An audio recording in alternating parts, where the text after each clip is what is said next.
So I'm just going to say a few words before I introduce Dr. Zadeh to just give you an overview of really the vision and the infrastructure for Bionic. And then Dr. Zadeh will introduce Greg Worrell and Kai Miller, who have put a lot of work into this symposium. I think over the past 10 months, the concept of an institutional programmatic approach to bioelectronics and bioengineering was identified as a shared goal for both the neurology and the neurosurgery departments. In fact, the first time I met Dr. Zadeh, when she came to Mayo Clinic, it became very obvious that this was going to be a priority for both our departments. And I think it's also an opportunity to bring both departments closer together to really accelerate cure. And this is something that we, as partners, are going to be emphasizing over the next 8 years.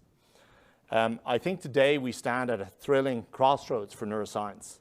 Around us swirl 3 transformational forces: big data, artificial intelligence, and bioengineering. And though I know many in this room had visions and ideas of having something like this many years ago, I think now is the right time. I think we're really positioned well for this to move forward. I think individually each of these 3 entities is powerful, but together I think they are nothing short of revolutionary. Bionic is the engine that will fuse them, uniting investigators across disciplines to tackle the largest neurological challenges of our time. Why is this so urgent? Worldwide, an aging population threatens to double the burden of neurodegenerative diseases in a single generation. Millions of lives with epilepsy, stroke, traumatic brain and spinal cord injuries, neuro-oncological diseases, and developmental conditions limit human potential. And we can and must move faster than the diseases that steal memories, movement, and identity. Bionic through Genesis is our answer. It is more than a grant, it's more than a lab, it's more than a device. It's a collaborative, interdepartmental, and over time, enterprise ecosystem built on Mayo Clinic's unparalleled clinical expertise and massive digital platform infrastructure. Imagine closed-looped neurostimulation that adjusts in real time, guided by AI models, trained on streaming electrophysiology, genomics, and wearable data. You're all thinking about this, and many of you are actually doing this in your research labs. Imagine spotting a biomarker of Alzheimer's disease years before symptoms, and then using non-invasive modulation to delay or even prevent decline. None of us can achieve these objectives alone. We need the creativity of engineers, the precision of neurosurgeons, the insight of molecular biologists, the discernment of data scientists, the compassion of frontline clinicians. We need collaborations with our development, with benefactors, with our colleagues in business. We can only be successful if we have benefactor dollars and commercialization. Bionic is the shared laboratory where these talents will converge. Here, every data set is a catalyst, every prototype a conversation starter, every patient a partner in discovery. So as we embark on this journey, I ask each of you only 3 things. Think boldly. If an idea feels a little impossible, it probably belongs here.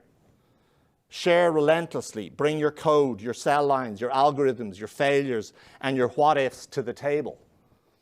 Keep the patient at the center. Our measure of success will be the lives we transform, families kept whole, futures restored. In the spirit of Mayo Clinic founders who believe that the needs of the patient come first, let's write the next chapter. Let's do it here, and let's do it together. Let's use this symposium to understand what others are doing, identify opportunities to work together, and help develop and mold Bionic into another neuroscience success. Let's welcome you all to Bionic. I'd like to now welcome Dr. Zadeh. Dr. Zadeh really has been instrumental not only in coming up with the term Bionic, but also really developing the infrastructure that she's going to talk to you about now. And I really hope to see the walls of departments falling and us working with similar objectives through the vision of Vijay Shah, through Genesis, to really help our patients. So, Dr. Zadeh.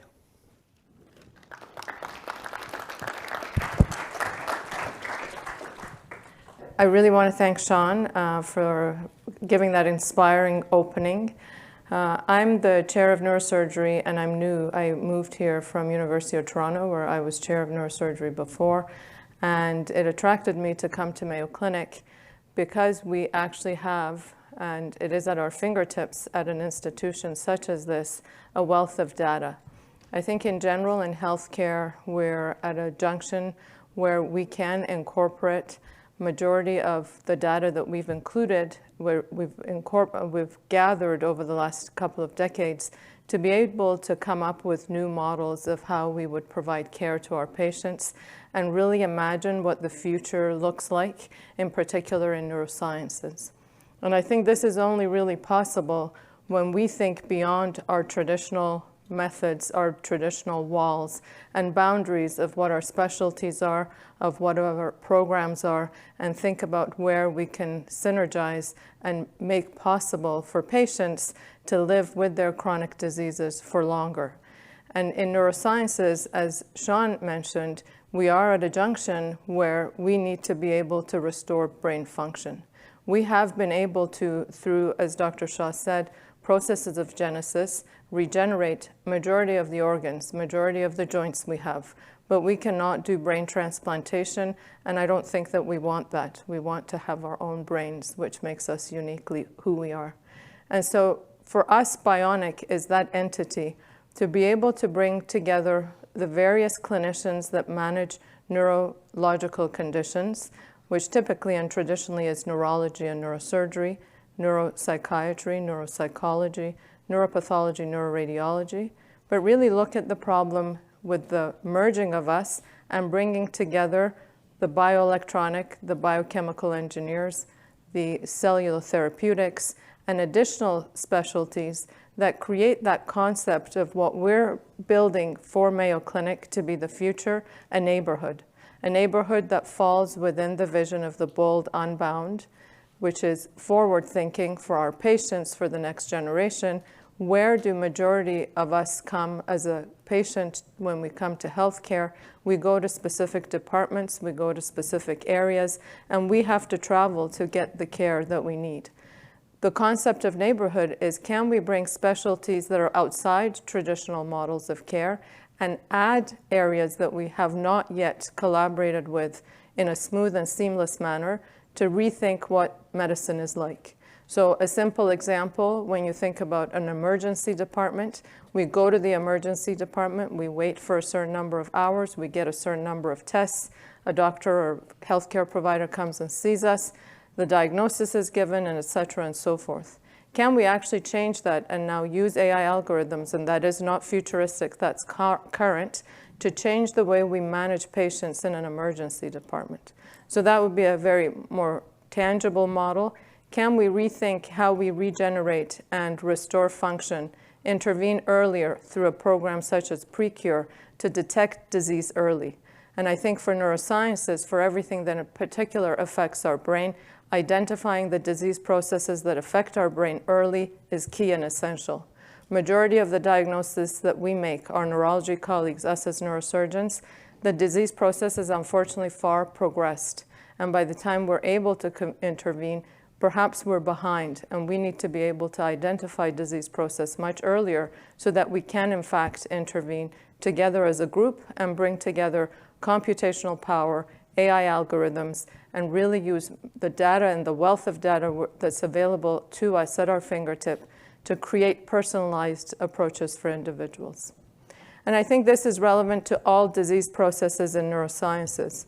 And majority of the disease processes you could see here within this row: epilepsy, stroke, movement disorder, psychiatry, sleep disorders, neurodegenerative conditions, a dominant portion of what we will deal with in healthcare as the aging population happens, pain, spinal cord and peripheral nerve, brain tumors and functional brain mapping, cognition and memory. So the concept that we bring together bioengineering, bioelectronics, biotherapeutics, cellular therapeutics into neuroscience is where Bionic emerged. And through discussions with Sean, I thought we would call this Bionic, simply because when I was a kid, I liked the Bionic Man. And I thought, well, I can do reverse engineering and make the terminology of Bionic relevant to what we do today. But more importantly, it is relevant to what we're hoping to build. Majority of what we do is within these 4 boxes. And the boxes have matured over time through engagement of our team members internally, but also today we have 3 external members who we would like to have their input, Dr. Dennison, Dr. McIntyre, and Dr. Valiante, to see how we can also build on the vision that we've created internally through input from various members. Neurotechnology as a key element, we already use significant degree of both invasive and non-invasive brain technologies. Where can we grow and develop and synergize and work together more closely to be able to think what the future of this element of the program is? Biologics and cellular therapeutics, very traditional models, but can we in fact be innovative in what we offer through cellular engineering to be able to, again, not only record from neurological activity, brain disease processes, but to be able to provide feedback in an individualized manner to the patient. We then, of course, have to have a clinical application through clinical trials and application of discoveries through commercialization to be able to reach beyond the walls of our own institutions, to be able to have actually development support us to apply this, adopt this, and create pathways that would become implementable in all healthcare entities so that it's not unique to quaternary care institutions such as ours, but it's applicable globally, and we have a global international impact. And of course, central to this is all the data that we accumulate. Every day when we treat patients, when we manage patients, we have a huge opportunity, and I would say a huge responsibility to collect that data so that we can actually better understand the brain function, the brain physiology, and to be able to use the wealth of data through computational power, through AI analysis, to be able to then create models of care that are beyond what we think about today. So with that, again, I want to thank our guests, Dr. Dennison, Dr. McIntyre, and Valiante, all of our speakers from in the institution, all of you who are here today. Obviously, it's a recognition of the strength of the institution. Your interests and your contribution to the program will make Bionic stronger, and really appreciate Dr. Shaw being here to support from the Research Shield, as a considerable degree of what we do in Bionics will fall under research but across all shields. It will have a very strong clinical practice element, and of course a significant element of education, which we look forward to the engagement of all of our trainees. Thank you very much.